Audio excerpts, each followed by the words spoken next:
CM Chandrababu Amaravati రాజధానిగా కొనసాగుతుందని ప్రకటించడంతో పాటు పనులు పరుగులు పెట్టిస్తుండటంతో కృష్ణయ్యపాలెం రైతులు జేఏసీ నేతలు హర్షం వ్యక్తం చేశారు.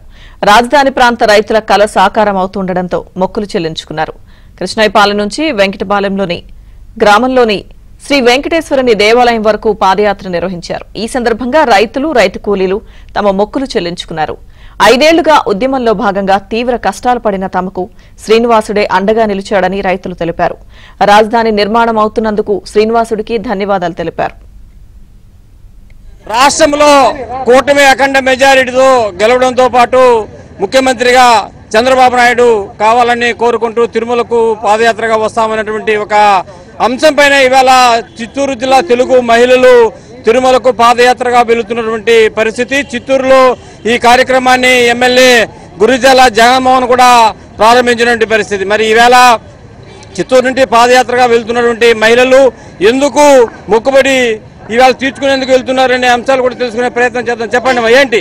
గత 5 సంవత్సరాలుగా మేము పడిన హింసకి ఇవాళ మాకు చంద్రబాబు నాయుడు సీఎం చేయాలని, మళ్ళా చంద్రబాబు నాయుడు సీఎం పీఠం ఎక్కాలని, అలాగే మన చిత్తూరు జీజేఎం గారు ఎమ్మెల్యేగా గెలుపొందాలని, ఎంపీ గారు గెలుపొందాలని మేము ఆ రోజు మొక్కుకోవడం జరిగింది మహిళలు అందరూ చేరి. కాబట్టి ఈ రోజు గెలిచిన సందర్భంగా మేమందరూ చిత్తూరు నుండి కాణిపాకం పోయి తిరుమల దర్శనం చేసుకోవాలని ఆ భగవంతుని కోరుకుంటాను. ఈ రోజు మేము తిరుమలకు పాదయాత్రగా చిత్తూరు నుండి తిరుమలకు పాదయాత్రగా వెళ్తున్నాము.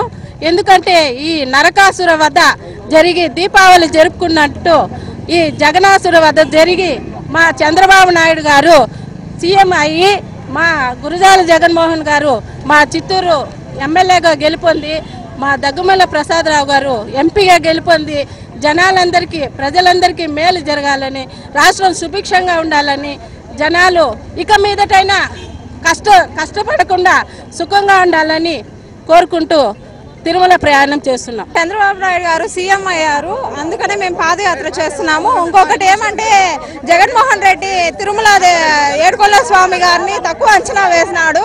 ఏడుకొండల స్వామి ఆయన అంత పంతం చూసినాడు. ఆయన ప్రసాదాన్ని టిష్యూ పేపర్లో తీసుకొనేసి తుడుచుకున్న దీనికి ఆయన ప్రతిఫలంగా ఆయన వచ్చేసి ఇది చేసినారు, ఓడిపోయేలాగా ఎలక్షన్లో ఓడిపోయేలాగా చేశారు.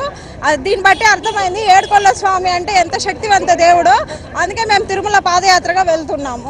చంద్రబాబు నాయుడు ముఖ్యమంత్రి కావాలనే ఒక కోరిక మేరకు ఈవేళ తిరుమలకు పాదయాత్రగా చిత్తూరు నుండి తెలుగు మహిళలు కూడా ఏర్పడుతున్నారు. ముఖ్యంగా చిత్తూరు ఎమ్మెల్యే గురిజాల జగన్మోహన్ స్వగ్రామం కోలావూరుతో పాటు చిత్తూరు నగరం నుంచి కూడా భారీ సంఖ్యలో తెలుగు మహిళలు ఈవేళ తిరుమలకు పాదయాత్రగా వెళ్తున్నటువంటి పరిస్థితులపైన వీడియో జర్నలిస్ట్ మహేష్తో కలిసి మనోహర్ రెడ్డి, ఏబీఎన్ ఆంధ్రజ్యోతి.